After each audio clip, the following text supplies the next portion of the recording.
Greetings everyone, I am Lunar Kitten Zero and we are back with part 2 of every single Warhammer faction re-explained by Bricky. Part 1. This is my part 2. I broke these up into parts because I do talk a lot, so if you are just first time watching these videos, I advise going back and watching part 1. And yeah, we're going to continue from where we left off. I'm not going to talk too much here in the beginning. I hope you all are doing great, and I appreciate your comments. I'm still reading them, and you guys are really giving me a whole bunch of lore to think about, and I love it.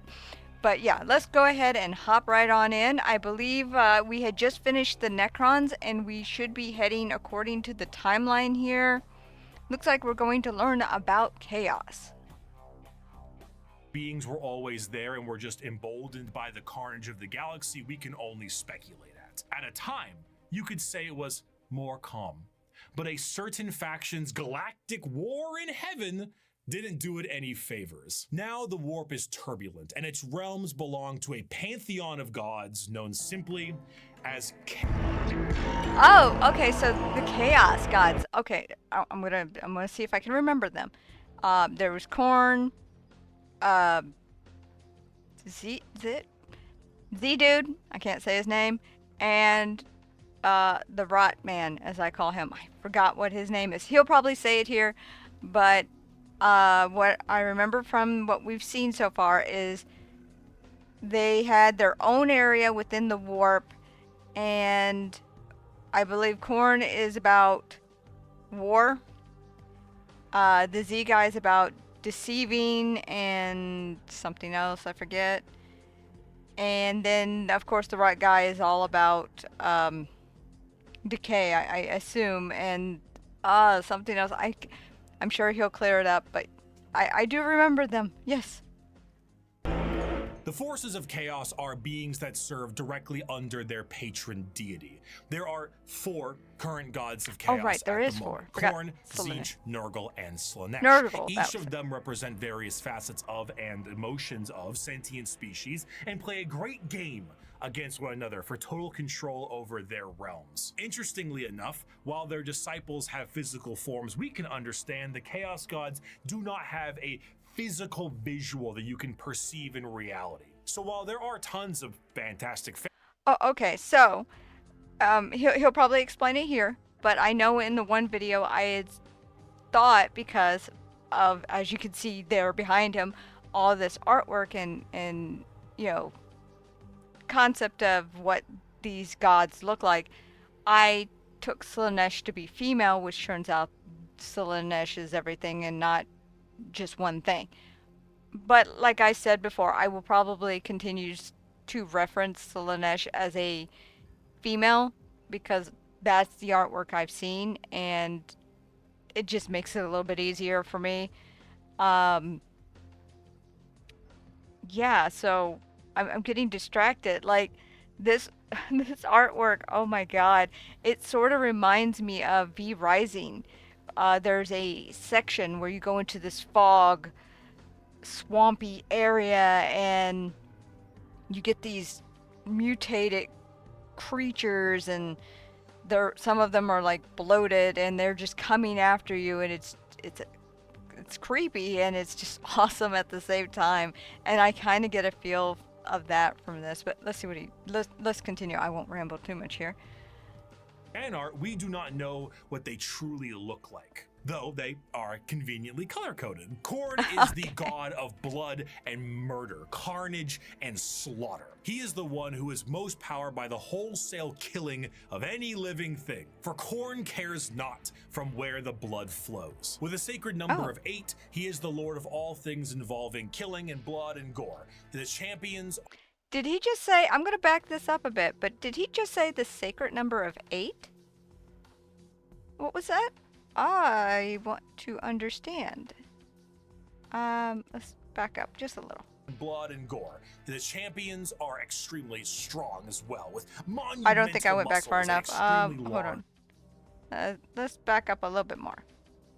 killing of any living thing. For Khorne cares not from where the blood flows. With a sacred number of 8, he is the lord of all things involving killing and blood and gore. Okay, so he did say with the sacred number of 8. I don't know if he's going to explain it here in this video, but I'm wondering why that particular phrase. Sacred number of 8. I'm trying to think what that could be in reference to.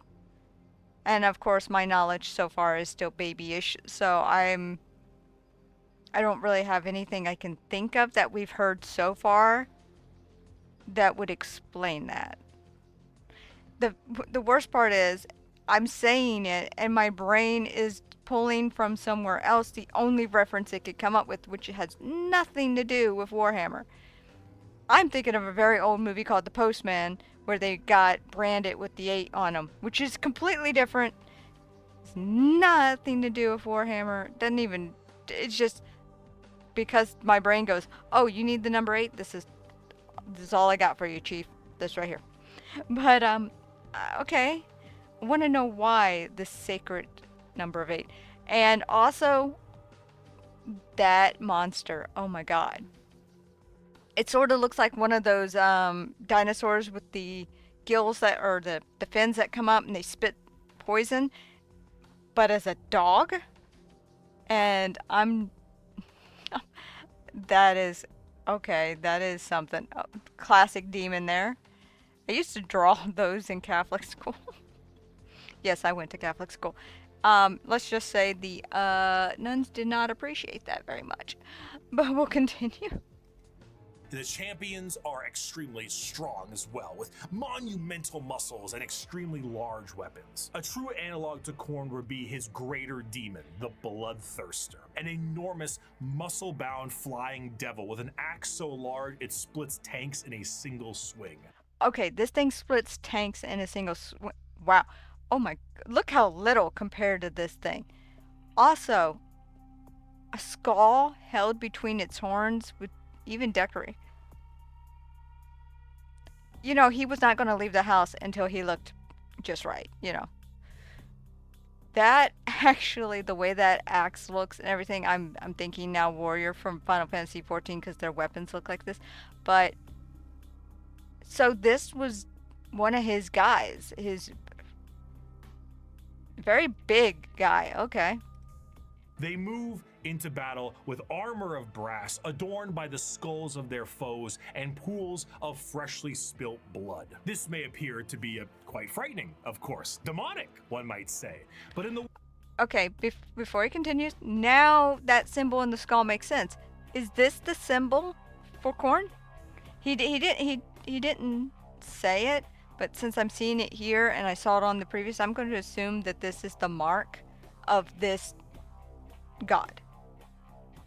And what in the world? I'm trying to even comprehend what it is I'm looking at. So, if it is a mark of God, I'm going to assume each god now, including Tzeentch, all have their own individual marks. Makes sense. I mean, you got to be able to tell who's your army and who's the enemy. It's it's like X marks the spot kind of thing. Strange.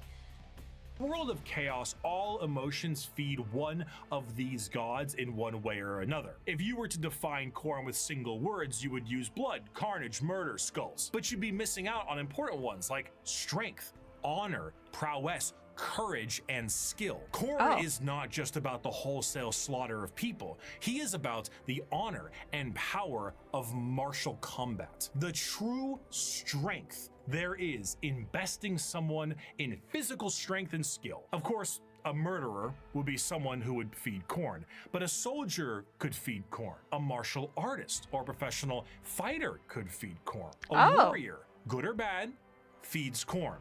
A diplomat does not. A premier soldier does. A GoFundMe does not. This is what leads many mortals down the path of Khorne, for he will bless those that bring him enough skulls. And in a world this destructive, there are many ways to reap a high tally for him. Prepare the Dreadclaws and unchain the Mad Ones. Glorious battle awaits us today, for the world below has refused to surrender. Let us descend upon them with fury and rage, giving no quarter and sparing only those warriors who fight well enough to earn a place amongst us. As to the rest, their lives and possessions are ours, but their skulls are for Khorne. Normally? Wow. Okay. So you could be good or bad, but if you're in battle, you know, classic war god, I would assume here, but killing feeds him. So if you say you're a good guy, very, very honorable, and you're fighting what you consider the forces of evil, every time you defeat somebody and thus make a skull, Khorne sees that as a offering, and if you do that enough, he'll want to bless you. I'm assuming not everybody takes those blessings, but I could see the temptation of why they would. If you would think I would align myself with the devil if it meant I could do good. I mean, I think I can kind of understand that. I didn't understand that's how he worked. I thought it was just pure murderers, but courage and honor people are even included in this. I did not expect that. Also, that symbol is everywhere again. So I'm going to assume this is the symbol of Khorne now. I'm not even sure I'm saying the name correctly when I say it, because every time I say it, I think of the band Khorne, and I'm like, it sounds the same in my head. So if I say it wrong, that's why. But okay, so not just murderers, but honorable, courageous people will also feed into his power. He's got to be super strong. I mean, the universe has become a complete battlefield, war zone, and they get their strength from that. Or, well, you know, he does particularly. He must be happy as crap right now. Just, woo! More war. Yay, the universe makes me the god among gods. I don't know if he would be the strongest, as there are 3 others, but I can't imagine his power is weaker than the others. I just, with all this murder and chaos and more, yeah, there's no way he's not like the big one of the 4. I want to almost say he's stronger than the other 3. With how much, I mean, it's called a Warhammer. I mean, the war's in the name. So, yeah, I'm curious if he is the actual strongest of the 4. I mean, they're always fighting each other.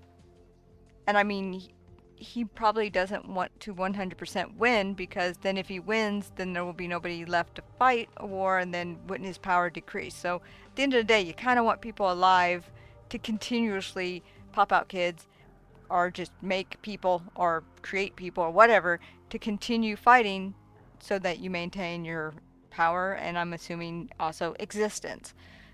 Rambled a bit there, but yeah,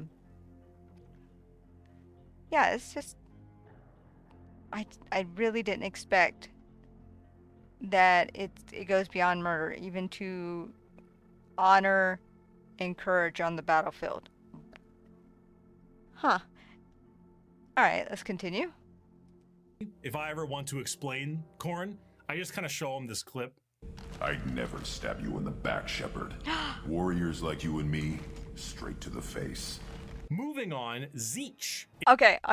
I have been wanting to play Mass Effect. I know that guy a little bit, because what little bit I did play a Mass Effect 1, I was trying to unlock him, because I know there's certain things you have to do to get him as a companion. And I thought he was great. he kind of made me laugh a little bit. I really should go back and play Mass Effect. This really, really makes me want to play Mass Effect now. So seeing that, and I want to hear that clip again, since he said it it helps explain Khorne, and also that picture's really cool. But because as soon as I saw him, my brain went to Mass Effect, I really didn't pay too close attention to what was said. So let's just back that up a little bit. but their skulls are for Khorne. Normally, if I ever want to explain Khorne, I just kind of show them this clip. I'd never stab you in the back, Shepard. Warriors like you and me, straight to the face. Moving on, Tzeentch is the second god, the god of trickery and mischief, the changer of ways, the great conspirator and the architect of fate. With a sacred number of 9, Tzeentch is truly the god of change in all of its... Okay, sacred number 9. Now I'm starting to wonder, from this context, is this their number of, like, because there was a bunch of other old ones, the number of them existing?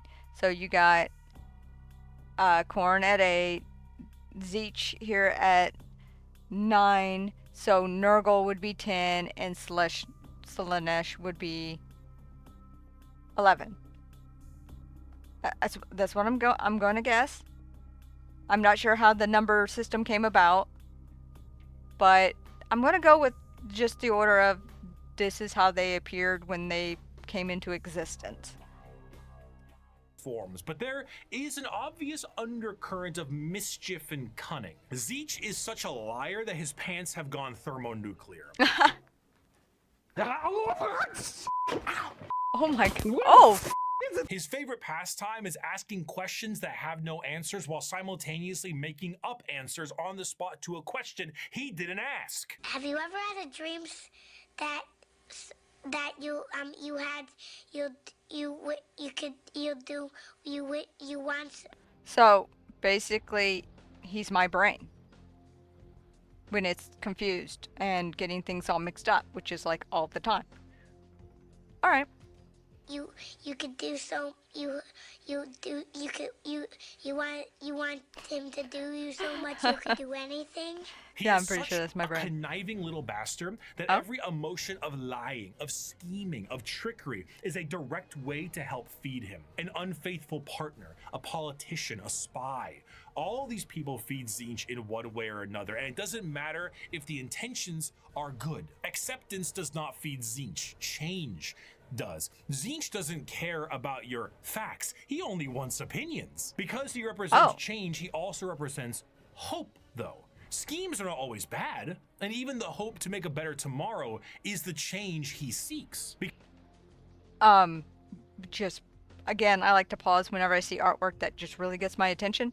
That is a cool looking monster. I don't even know what it is. It looks like some kind of crab, turkey,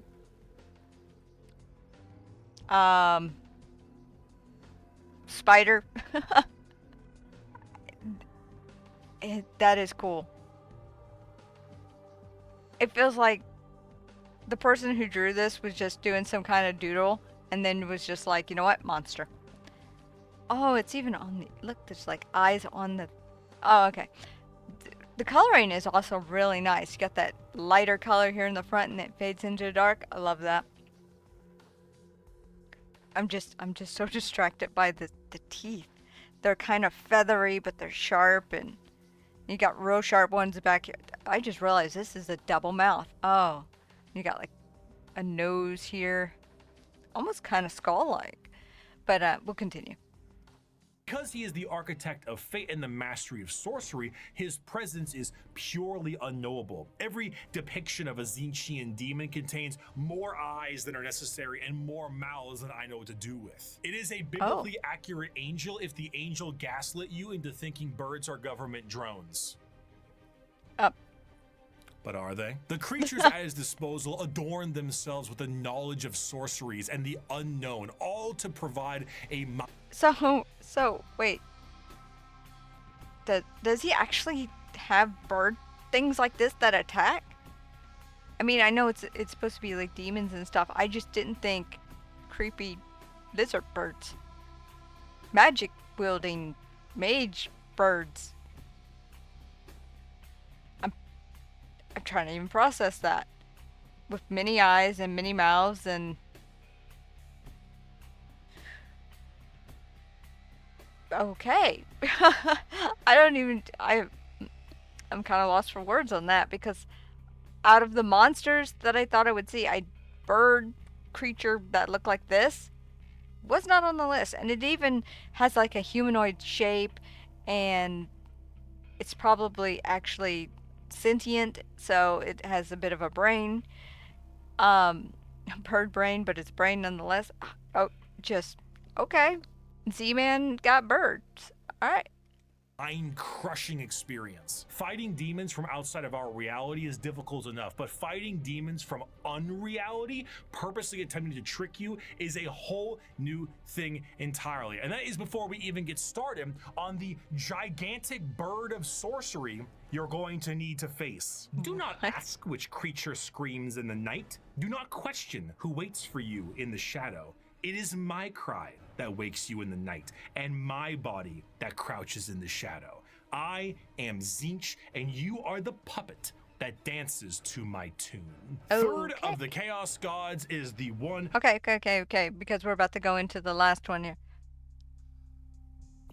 So it looks like, from how I'm getting from the first two, that each of the Chaos Gods has like this big bad, like the final boss.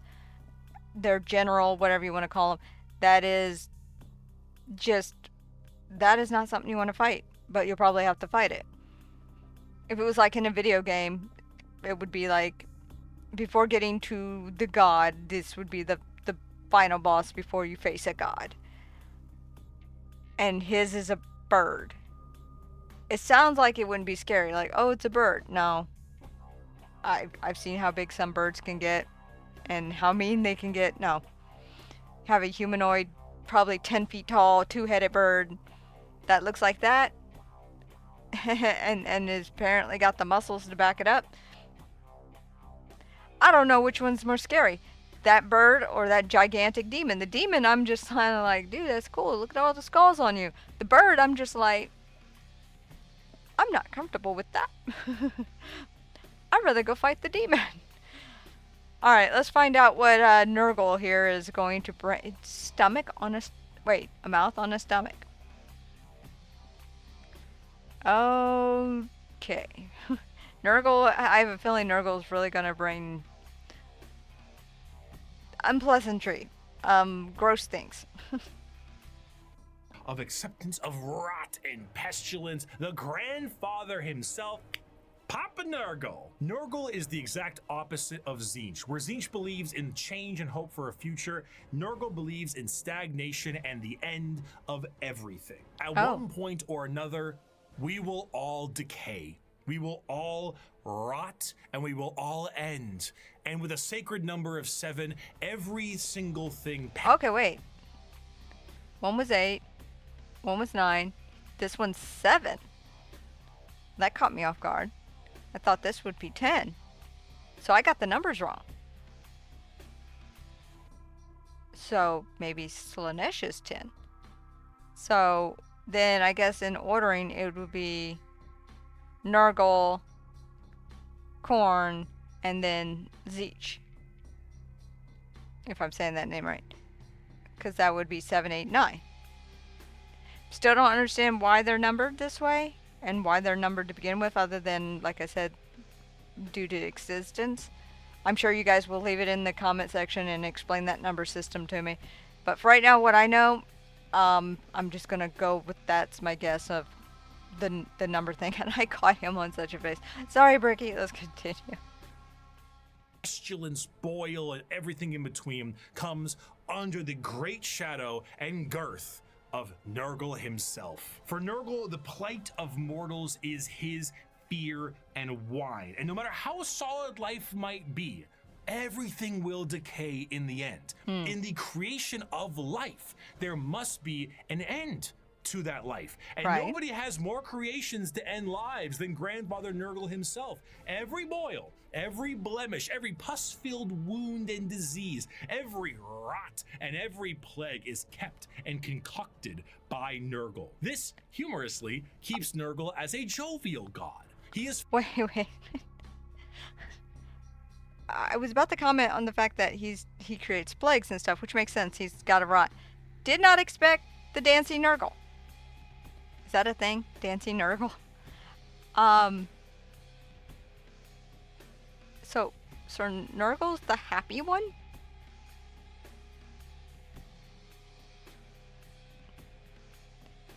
Dancing in your filth. I mean, it's a way to go, but why not? It's like, what do I care? We all end anyways. Let's party. Woohoo! I kind of get it. I just, the dancing Nurgles got me. Alright. Full of life and laughter. And by creating... I can't, even with the animations, the folds and stuff move. I gotta back up a second. He's saying something, and I've just completely zoned out for a second there. The dancing Nurgle broke my brain. He is full of life and laughter, and by creating as many diseases as he possibly can, he shares that joy with mortals. I mean, his envoy is the great unclean one. And look at how happy he is. And there's a lot of him to love. A fear of death in general is feeding Nurgle. Oh my goodness. I don't know if this is a... It looks like art, or it could be an actual model. I'm not sure, but... Oh, all of this.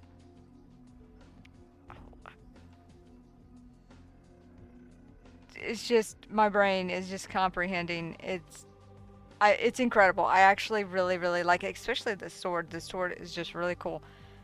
And then you got all the chains. And I'm assuming this is his skin that's being, folds. The cut thing is still getting me. Well, he's happily doing what he loves, I guess. Alright, let's continue. But that is...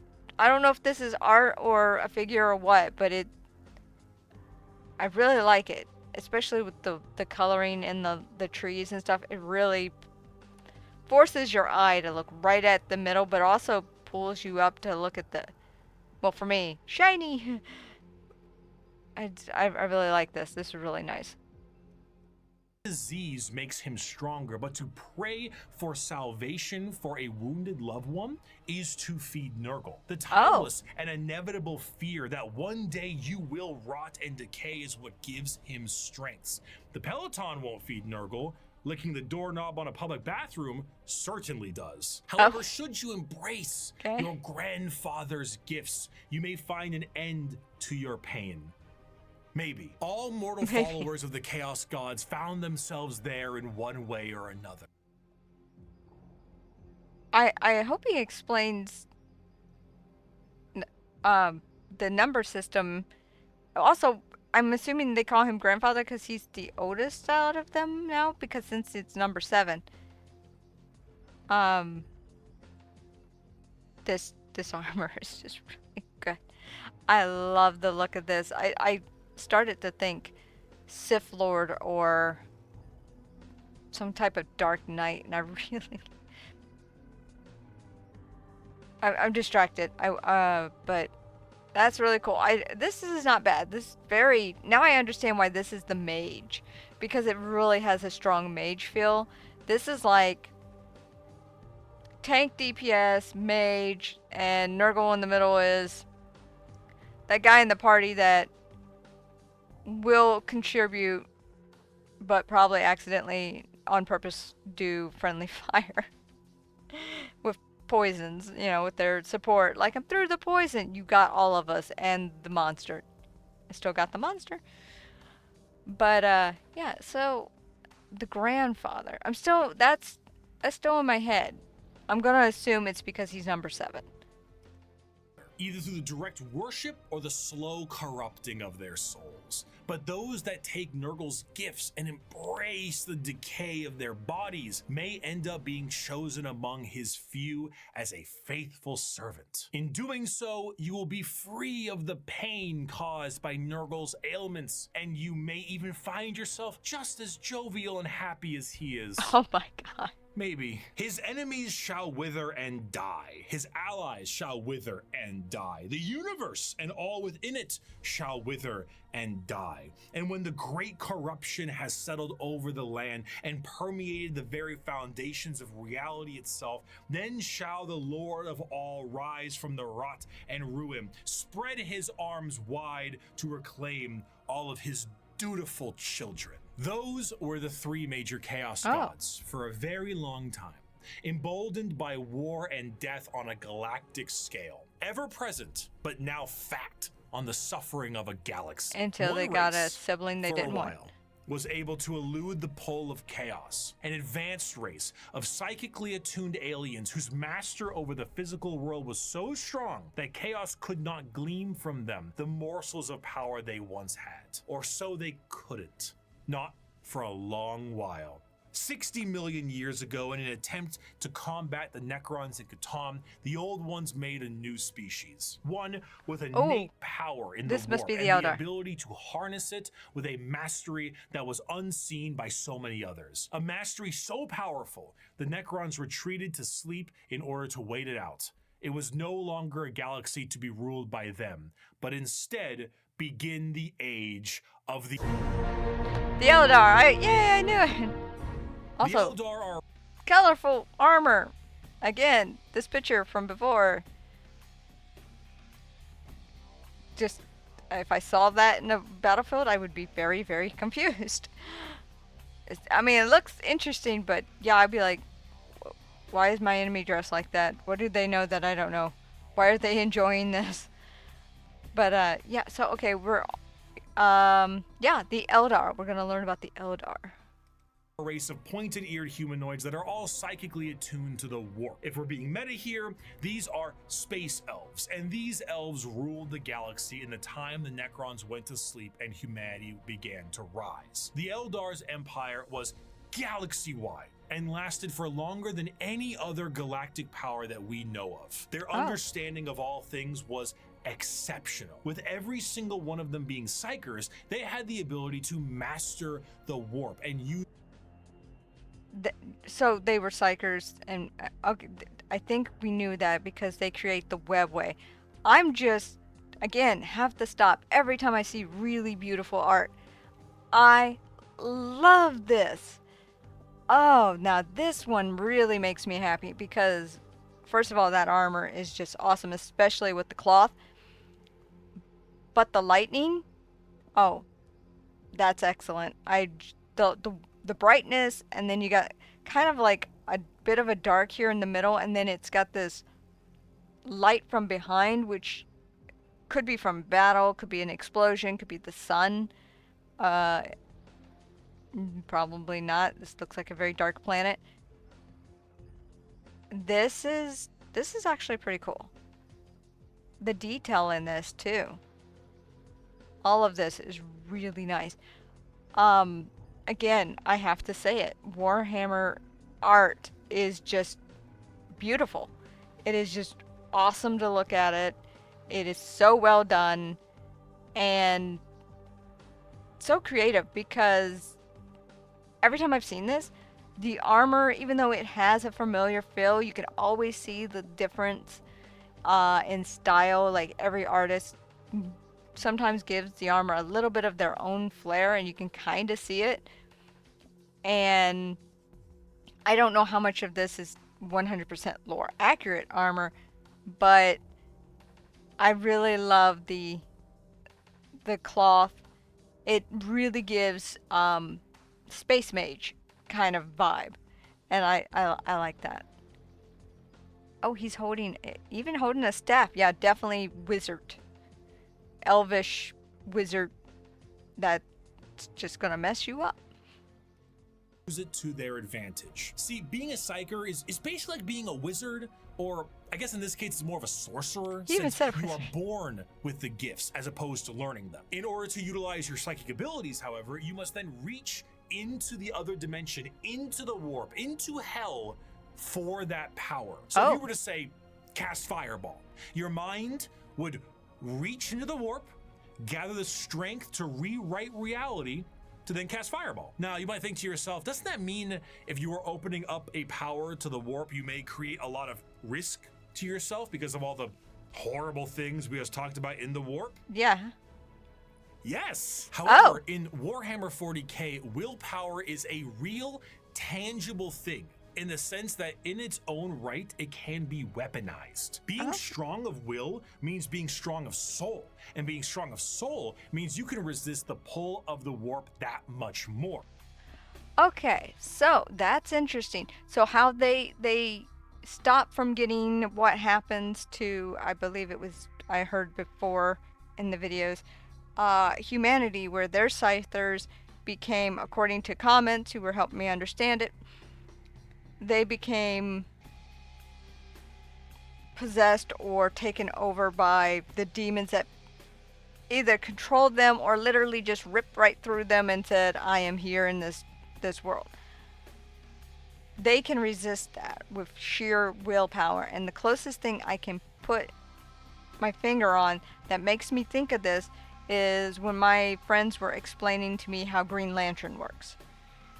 And how willpower and different things like that with the different lanterns plays an important role in their powers. The stronger you are in that, the stronger you can wield it. Or something like that. I might be saying it wrong. It's been a long time since I talked about Green Lantern and stuff with my friends, so my knowledge has faded. But it reminded me of that because I remember willpower was a big thing that was discussed during that. And I don't fully remember why now. So the elves were strong of will. It makes sense considering what they end up doing. Gotta have some guts to do what they're about to do. Alright, let's continue. A more inexperienced psyker opens up a hole into the warp that is large, and that hole widens to get more power, allowing evil things to get in. A powerful psyker is able to open a very small hole, but with immense force, to get the same amount of power with less risk. The Eldar are master psychers. Every single one of them can call upon the warp, and over millions of years they have perfected it so much so that they can weave structures out of it. In some species in the galaxy, they utilize the warp itself for interstellar travel. The Eldar ain't having any of that noise. How about we utilize a fancy alternative mode of travel that is substantially safer than the old ones created, called the Webway? What about dying? Miss me with that. We no longer age. And if we do, we can just be reborn like that. Food, water, materials, we make things out of distilled warp essence. It's Okay, whoa. They don't have to worry about death because they can become reborn. So fighting these things got to be a pain because every time you kill them, they just basically respawn. Unless you find a way to stop that. Which means now in my head I'm thinking them versus the Necrons. Wow, that would be a very interesting battle because I remember when I was editing my video, rewatching that I somehow missed it that the Necrons metal, which I'm still curious if it can rust, can self-repair, and that if they die, they go back, like their consciousness goes back to a temple waiting to, I guess, be put back into another machine body, or their machine body repairs itself, and then they come back. So, two undying races, technically, in an eternal battle. Khorne is eating good, that's all I'm saying. And if they're being conniving and devious, then Tzeentch is like, thank you. And then the only one who might be a little ticked off, if those two were fighting and not fighting other races or other species in the universe, would probably be Nurgle, because those two wouldn't rot, right? Unless I'm being too literal, and it's not, there's more to him than just rot. Oh right, poison, and I am. There was poison and something else. Oh, I'll have to rewatch this again to let that really sink in. But so if they're doing that as well, like using poison in their battle, even in two undying races, using poisons, whatever, on each other. Yeah, Nurgle would have it. Wow, those gods are happy. If those two were fighting, they would be like very happy. Okay. Let's continue. Self. We sing unreality into cathedrals to dine in. What Oh. truly could the Eldari Empire possibly fear? The Eldari Empire's biggest fear was themselves. Was Oh. society so perfect they wanted for naught, and this led them down dark and dangerous paths. When the base functions of society are no longer a problem for you, you tend to experiment. Perhaps the Yeah. medium rare steak on your plate would be better if it was elf meat. Hey, I'm not saying we should make cannibalism legal, but like, what's the issue with a little taste? Violent sports is one thing, but how come we don't do sports to the death? I mean, I'm just saying, like, if both participants are willing and clear about it, like, what really is the problem there, you know? Art is in the eye of the viewer, and what is considered art is completely up to the concept of one's own interest. A canvas adorned with the blood of a man wronged is truly the visual poetry that our society needs. Hedonism. With a slow and consistent hedonism, the Eldar slid backwards into debauchery of the sort I cannot discuss on this YouTube video. Okay. Murder on stage, delicacies and drugs distilled from one another, the Oh. trade of slaves and concubines, and much, much worse. The Eldar Okay. So, like I said in one of my previous videos, yeah, they experiment and they went down a road of we can do anything and everything because we're bored and this is fun to us. Gotta find some way to entertain ourselves. And as I also have mentioned, considering how people, when I've seen videos or seen anybody ask who is Slaanesh, and people have that almost big-eyed, feared look like, oh, well, that's somebody you don't want to meet in a dark alley, or a brightly lit alley. That is just somebody you don't want to meet. And to know this is what created it, this is like before that creation, and just to know that they slipped that far is crazy. Just, I can't even imagine like how that society was even able to function at all without just being a, almost want to say Mad Max style, but it would be kind of like, oh, which game was it? Batman Gotham or Arkham Gotham City, where in that game all the criminals were locked into a section of the city, and Batman and I got stuck in there, and it was just like no holds bar, everything just goes. Or for movie reference, I'm thinking Escape from LA, except in the case of the Eldar, this isn't a punishment. They're not put there because, you know, like they walled it off to put their evil bad people in there. The Eldar was like, no, this is fun. We're going to make that the whole entire thing we do. Other than the couple of them that had a brain and was like, we probably shouldn't do that. And that thing right there, that picture on the screen, looks so much like Kefka from Final Fantasy VI, I believe it is. That clown. It's just, that's what I see when I see this. But, oh, the Eldar. Bad thing you guys create. Oh, gosh. I'm like almost hesitant to hit play because I know what's coming, or at least I believe I know, which is going to be Slaanesh. And it's just like, okay, gotta brace yourself for. There's no bracing yourself for Slaanesh. Who am I kidding? But yeah, all right, we'll continue. physiology has their emotions heightened, and they can feel more than a human does. So while it can provide lows of pure despair, it can also provide greater highs than you have ever known.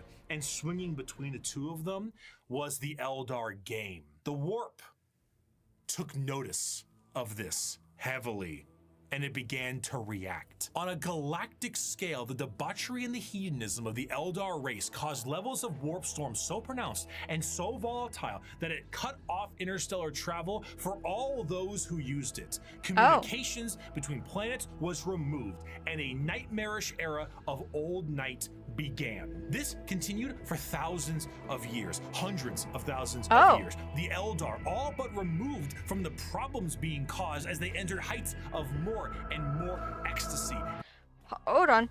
That's a bit of information I did not have before. So this happened not just, I thought it was, you know, maybe 1,000 years or something, but I believe he just said hundreds of thousands of years. So they were going all out for a very long time, triggered a warp storm because the warp is reacting to all this energy that they're generating from their activities, and they did this for hundreds of thousands of years, and that is how we're going to get Slaanesh. Ooh, that's crazy. Let's continue. They needed more and more and more. Nothing was ever enough. More murder, more torture. It's art, it's delicacies, it's life. This silence offends Slaanesh. What? Wait. That other chaos. Slaanesh, the Prince of Pleasure, she who thirsts. Okay, so they're Prince of Pleasure, she who thirsts. So everything and anything.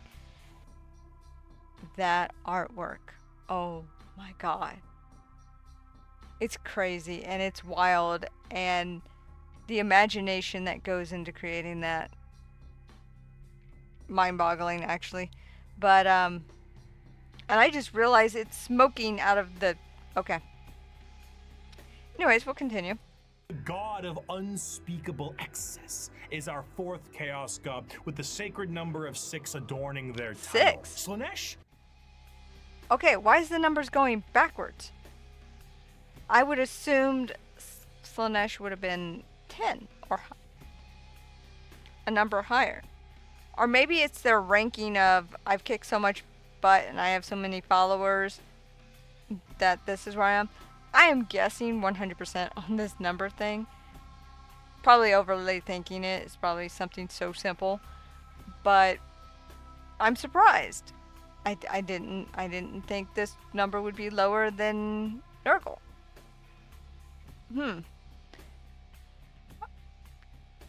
I'm trying not to be obsessed on that number thing, but it's really got my attention. I'll find out in time. This is, you know, gotta take things at a time. Can't have everything answered now or I'll forget too much. But that I will definitely jot that down. To if you guys leave it in the comments, that'll help too. But yeah, that number thing has my curiosity. It's a bit of a tricky one, because with our other 3 chaos gods, there was a certain understanding of human emotions and desires. But for Slaanesh, that desire is how they get their power. The words to be used would be decadence, pleasure, perfection, passion, excess, and many others. The pursuit of more.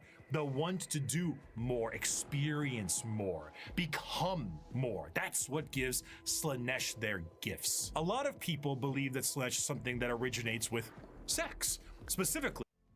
I can see why. This is another giant scary crab demon thing. The armies. Now, that was distracting, but I was more or less distracted by the weird corset. Or it's not even a corset because it's not going all the way up. Maybe it's a... No, it's not a corset. Either way, interesting wardrobe choice. It sort of like makes me think of Dancer outfit from Final Fantasy. But it's a crab demon. It looks like it's from some kind of dark Atlantis sort of thing.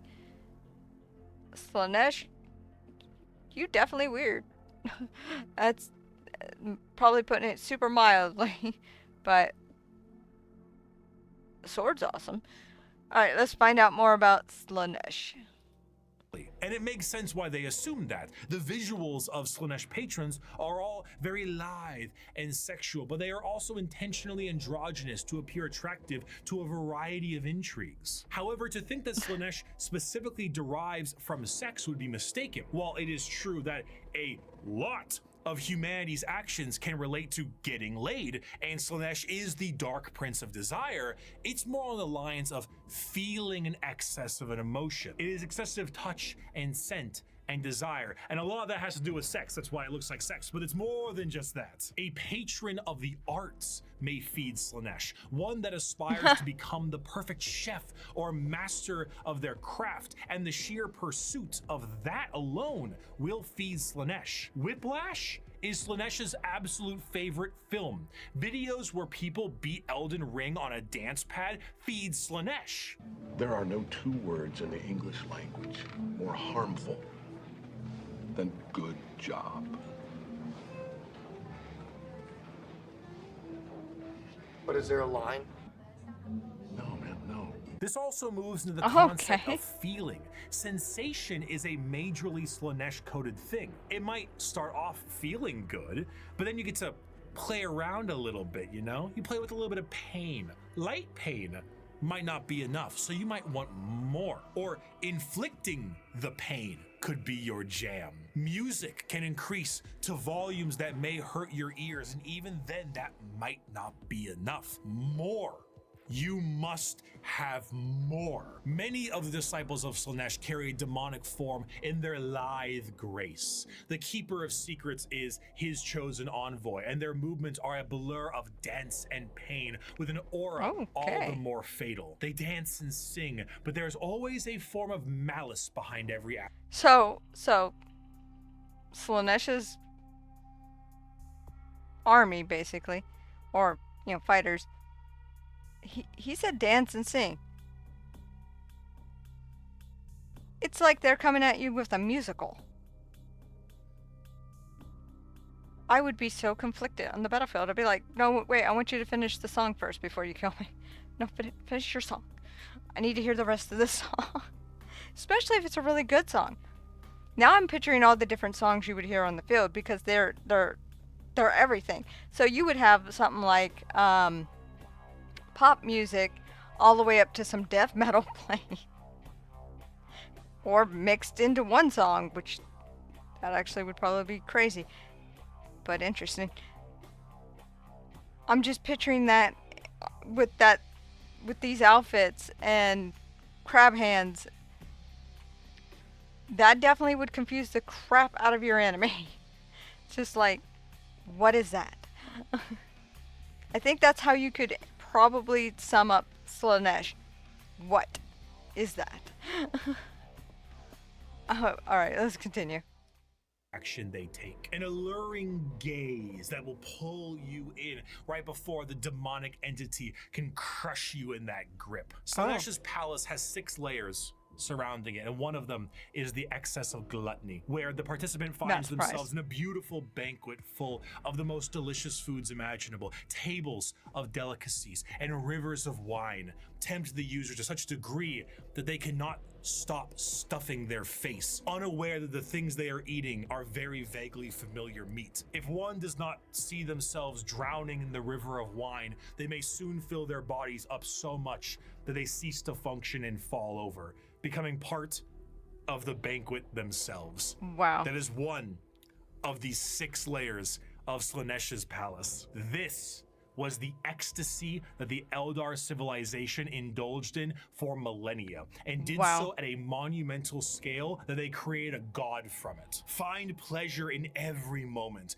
indulge in every whim, let lesser races feel the burden of their crude lives. We are beyond such concerns or worries. Every power is ours to use, every sensation ours to experience. We are truly masters of the galaxy, and all others exist only to satisfy our curiosities.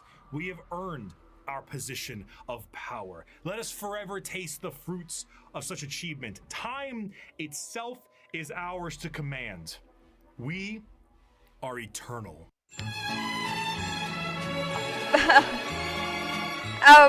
Okay.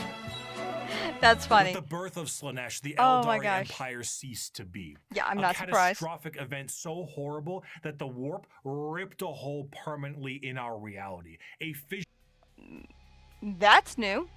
And that is something I did not know before. Is that they ripped a hole permanently from the warp into reality. I thought they were still that it was just perfectly fine, that there was no holes. The only way you could get into it is when you're traveling. Wow. Okay, thanks, Eldar. You just caused a lot of problems.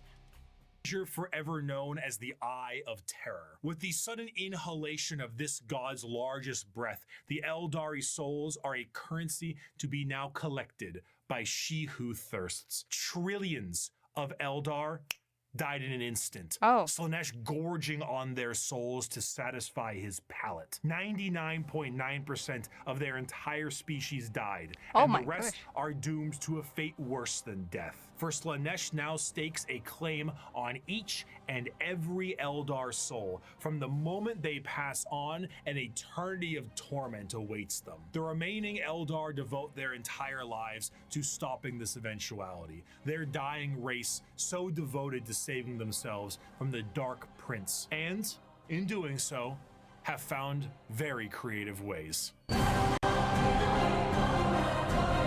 In the modern world of Warhammer, the Craftworld Eldar are the main force of Eldar in the galaxy and represent the elf style that many think of when you think elves in space. Okay. Fantasy elves in space, not those elves. We'll get to them. A Craftworld is a Wait. So there's a version of the Dark Elves here? Are those the Eldar that serve Slaanesh, probably? And also, is this one of the Craftworld ships? It looks like it. You got Spidergate Webway Portal. Oh, on the outside? Interesting. I can't read all of these, but Caravan... Oh, the Caverns of Wayward Star. Miss May's Spire. Interesting. The Shrine of Ultranash. I can't pronounce. The Dome of Ancient Dreams. Interesting. I like the names and the style of this. Very elf, and I like it. The Dome of the Red Shadows. The Ghost Halls of Valor. Okay, I like. Mentally large starship, the size of a continent, that acts as a form of flotilla. During the highest reaches of hedonism, many Eldar saw the demonic writing on the wall and began to try and seek asylum from their own debauchery. Those Eldar left on monumental craft worlds into the far reaches of the galaxy and saved themselves from Slaanesh's awakening. The main thing the Craftworld Eldar seek is to temper their minds and bodies in a way that will never allow them to slide back into their old ways. The representation they carry is that of a more feudal Japanese motif. Eldar follow paths as they age, the path of the warrior, the seer, the poet, the diplomat, the bone singer, and so on. These paths... Okay. Already their motif of the I think he said the samurai, that has my attention, because I'm like, elf, katana, in space. Yes, please. I give me. I want to be.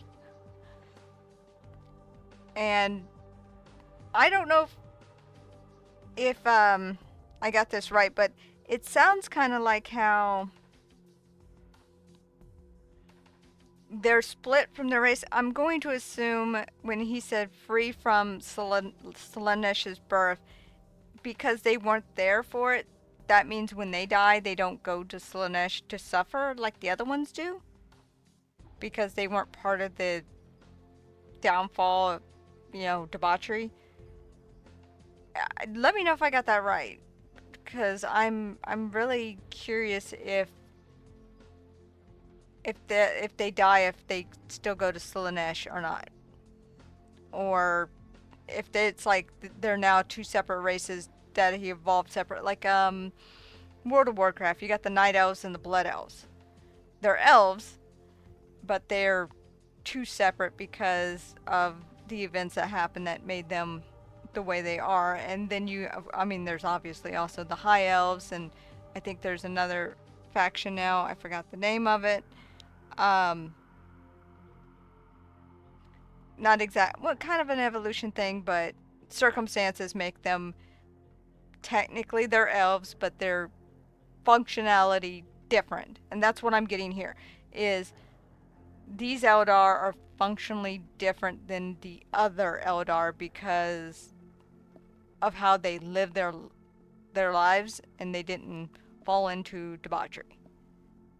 I think I got that. Are a strict code of conduct to hone the heightened Eldar psychology down a school of thought and action. And if it sounds a hell of a lot like Bushido, well, you're damn right. Here's a medal and a soul stone. Don't lose it or an eternity of torment awaits you. Going through these paths will allow you to take up not just a role in Eldar society. Okay, he did say, so that probably just answered my question, an eternity of punishment, whatnot, await you. So I guess they are still connected to Slaanesh, even though they escaped, which means I think they can't die anyways. They can just force rebirth. Wait. If they can force them just be reborn,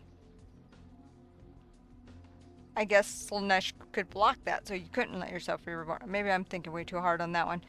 But, so that's why they're being very set on their customs and ways and behavior, is to keep themselves pure enough so that they don't end up a plaything for Slaanesh. I think that's how this works. But keep your mind clear from the past worries that plagued them. Every Eldar is said to be a psyker, however, very few of them actually utilize their psychic powers for fear of tempting she who thirsts. A large amount of emphasis is also put on ancestors of the Eldar and learning from them the farther you go down a path. This can sometimes be seen by the large variety of jewels adoring the armor of Eldar. Those are called soul stones, the biggest middle finger to Slaanesh they can think of. See, soul stone. Sorry, I think that's what we call them. Well, they're job stones, but I believe in Final Fantasy 14 we do call them soul stones sometimes. For having your different job, if you want to be a paladin, dark knight, red mage, all that. So just hearing that, and the fact that this looks like Kefka, I'm having so much Final Fantasy flashback right now.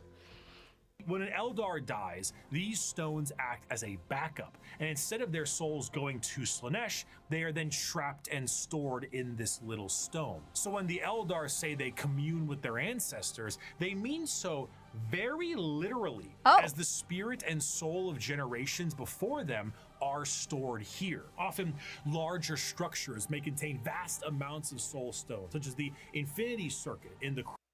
Now this is interesting. There actually is, okay, again, spoiler, Final Fantasy incoming, Final Fantasy 14, and the newest expansion, Dawn Trail. So if you don't want the spoiler, just kind of try to skip this part.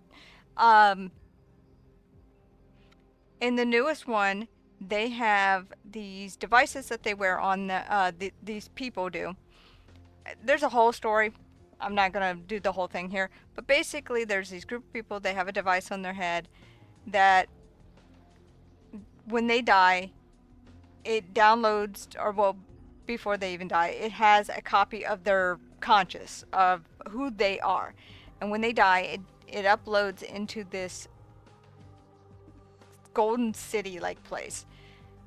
Like a giant computer databank center. And it downloads them to there, and it erases them from people's knowledge. That way, nobody's sad that you're gone. They can't feel bad about it.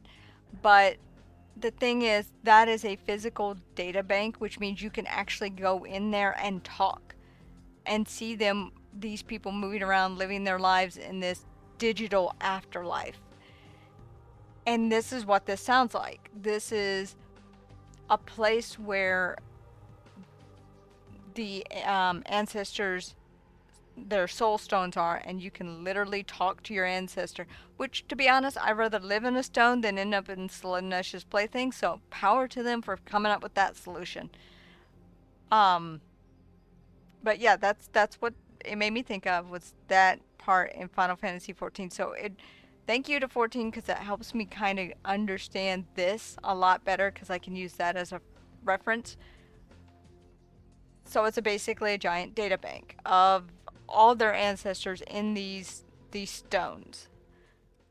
Craftworld itself, allowing the souls of the dead to help power their enormous starship. The young do not desire the discipline of the path, but rather their curiosity drives them to try every fruit from the tree.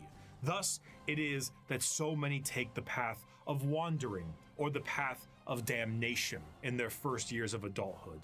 And so, the great tragedy of our kind is played out again and again as the number of our people shrink from generation to generation. These paths, when completed, allow an Eldar to move to the next one, then the next one. However, since this So it sounds like the younger generation doesn't want to learn from the old generation, and I guess they keep diving into debauchery. Maybe I'm misunderstanding that. Also, that is interesting. I'm not sure what it's 100% representing.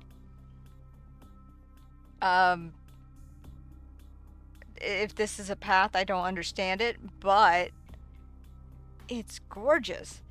You got the blue eyes, you got this crystal all over the body, and the person's just, I don't know if they're frozen or if they can actually move. It's very eye-catching. Got all these symbols too. I don't know what it's supposed to represent, but I like how it looks.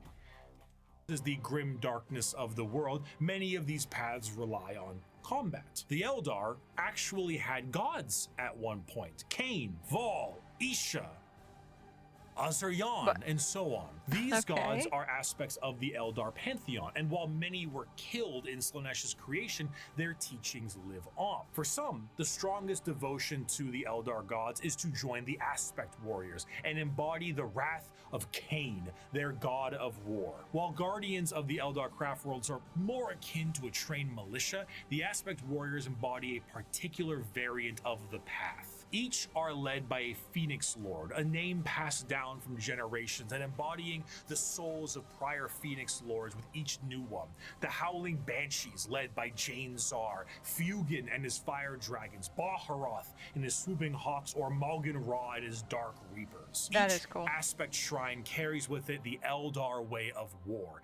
Fast, hard-hitting, and incredibly tricksy, for they do not have the numbers to fight in any other way. The Craftworld Eldar show how mangled an empire can be by their own actions. They once ruled the galaxy in an honest, non-hyperbolic way, but in the end, they were bested by themselves, and their most prominent remnants are forced to drift aimlessly through the galaxy, trying to save their species from extinction and resist the temptations of she who thirsts. But for some, the party, it's just beginning. Okay, this is where we're going to stop. And okay, so the Craftworld Eldar are just trying, like you said, are just trying to stop extinction, and they had gods and a pantheon which they're still trying to follow, even though some of them died. He said some, it didn't sound like all of them died during Slaanesh's creation. I was not aware that they had a pantheon. I thought maybe they just followed one of the old ones or chaos gods. But I guess it makes sense that they would have their own system of gods and whatnot. But yeah, I think this is where we're definitely going to stop the video for now.